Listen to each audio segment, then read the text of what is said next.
कोपरगाव तालुक्यातील यसगाव शिवारातून जाणाऱ्या नगर मनमाड महामार्गावर शनिवारी 11 जुलै रोजी दुपारी 1 ते 2 वाजण्याच्या सुमारास झालेल्या भीषण अपघातात एका तरुणाचा मृत्यू झाला तर दुसरा गंभीर जखमी झाला। प्राथमिक माहितीनुसार नितेश रामलाल राठोड वय वर्ष 21 राहणार विसापूर तालुका चाळीसगाव व हेमंत दयाराम राठोड वय वर्ष 20 राहणार कृष्णपुरी तालुका चाळीसगाव हे MH19 DY 3673 या दुचाकीवरून येवलाच्या दिशेने प्रवास करत होते। त्याच दिशेने त्यांच्या मागून एक ट्रक येत होता।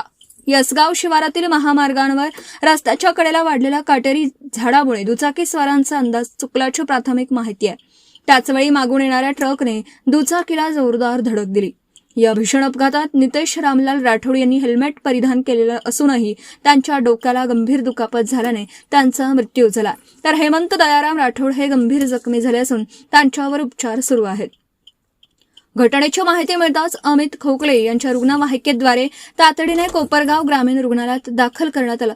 मात्र वैद्यकीय अधिकाऱ्यांनी नितेश राठोड यांना तपासणी अंती मृत घोषित केलं। जखमी हेमंत राठोड यांच्यावर उपचार सुरू असून त्यांची प्रकृती स्थिर असल्याचं समजतं।